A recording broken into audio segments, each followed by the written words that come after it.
Bonjour à toi, je suis Nathalie Mougel et si tu es lycéen, je t'accompagne pour mieux réussir et mieux vivre tes 3 années de lycée et obtenir à la fin l'orientation que tu souhaites et qui est la bonne pour toi. Pour ça, il y a les vidéos, mais il y a aussi les mails et surtout Instagram. Tu as le lien dans la description. On y va ? Alors, dans la vidéo précédente, on a vu comment on fait des fiches, pourquoi on fait des fiches, etc. Finalement, peut-être bien qu'on va se dire que les fiches, c'est pas obligatoire. En fait, la fiche, c'est pas le seul moyen de réviser efficacement. Alors je sais, il y a plein de collègues qui ne jurent que par la fiche, il y en a même qui la rendent obligatoire, qui vérifient que tu as fait tes fiches, tout ça. Moi, je pense que, quelle que soit la méthode que tu choisis, il faut que cette méthode soit la tienne, et pour ça, il faut qu'elle tienne compte de 2 facteurs. D'abord, ta forme de mémoire. Si tu ne sais pas ta forme de mémoire, il y a une vidéo là-dessus, savoir si tu as une mémoire visuelle, une mémoire audio, une mémoire kinesthésique, une mémoire dans tes mains, une mémoire... Il y a plein de sortes de mémoires et chacun a sa propre forme de mémoire, qui n'est d'ailleurs pas un type unique, c'est-à-dire que c'est souvent la combinaison de plusieurs types avec une dominante. Donc ça, c'est un facteur, ta forme de mémoire et tes habitudes de travail, c'est-à-dire ce que tu fais déjà, qui peut-être bien marche déjà plus ou moins. C'est pas la peine non plus de tout le temps révolutionner toutes tes méthodes de travail parce que tu as entendu qu'un tel a dit qu'il fallait faire ci ou qu'il fallait faire ça. C'est pas nécessaire. La deuxième chose dont tu dois tenir compte, c'est le temps que tu es prêt à passer sur cette méthode de travail comparé avec le résultat que tu veux obtenir. Faire des fiches, ça peut prendre beaucoup de temps et pour certaines matières, c'est du temps qui n'est pas rentable, de façon évidente. En plus, si finalement tu les utilises pas trop parce que tu sais pas trop comment faire, parce que ça ne correspond pas à ta façon de travailler et à ta façon de mémoriser, parce que juste ça n'est pas fait pour toi, et là tu as carrément complètement perdu ton temps. Donc il faut que tu réfléchisses à savoir si la fiche c'est fait pour toi ou si la fiche c'est juste pour une matière parce que dans cette matière-là ça va marcher ou si t'en fais pas du tout et tu peux très bien réussir tes études sans jamais faire une fiche. Tu peux par exemple utiliser ton manuel. Les élèves râlent tout le temps qu'on leur fait acheter des manuels et que finalement on les utilise pas. Utiliser le manuel en classe, c'est le choix du professeur. Mais ça ne t'empêche pas, toi, de l'utiliser chez toi. Ton manuel, il peut servir à plein de choses.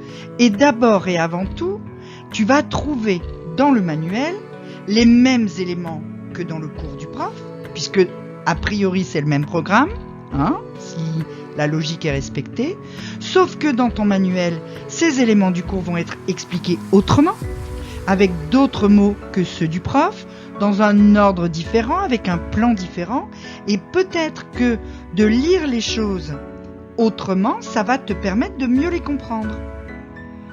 Ça va en plus t'éviter cette espèce d'illusion que tu peux avoir quand tu relis ton cours le soir, le cours que tu as noté dans la journée ou la veille en classe, et évidemment, comme tu l'as toi-même déjà écrit et tout, tu te dis « Ah, ça je le sais déjà ». C'est parce que quelque part dans ta tête, ça y est, mais en fait, tu le sais pas vraiment. Et tu crois que tu le sais simplement. Donc, en fait, c'est une bonne façon de te sortir de ce cocon qu'est le cours du prof que d'aller voir ton manuel. Première solution. Tu peux aussi utiliser ta mémoire auditive. Si c'est ton type de mémoire dominant, ça peut être très très intéressant pour toi de lire ton cours ou ton manuel à haute voix pour t'entendre. Pour avoir le son des mots, la musique de la phrase, parce que en fait la parole, il y a une musique dans la parole. Tu peux aussi t'enregistrer. On a tous dans nos téléphones une fonction dictaphone. Utilise ton téléphone intelligemment. Au lieu de scroller tout le temps, par exemple, utilise ton dictaphone, enregistre ton cours et écoute-le dans le bus, écoute-le le soir pendant que tu fais autre chose. C'est un très très bon moyen d'apprendre quand on a une mémoire auditive que d'écouter les choses importantes qu'on doit retenir avant d'aller se coucher. Parce qu'en fait après, je crois que je l'ai déjà dit, c'est ton cerveau il va trier pendant que tu dors Et comme c'est la dernière chose qu'il a rentrée, il va bien la trier tout de suite. Si par contre tu as une mémoire qui est plutôt de type analytique, photographique, c'est-à-dire si pour retenir tu aimes bien faire des schémas, tu aimes bien qu'il y ait des images, etc., là tu vas plutôt faire des mind maps, des cartes mentales. Il y a des logiciels que tu vas trouver sur internet, des applis que tu peux trouver sur ton téléphone qui permettent assez facilement de faire des mind maps qui vont te permettre de voir tous les enchaînements dans un cours et de les retenir grâce au fait que tu vas pouvoir les mettre dans un schéma visuel avec des couleurs, avec des logos, etc.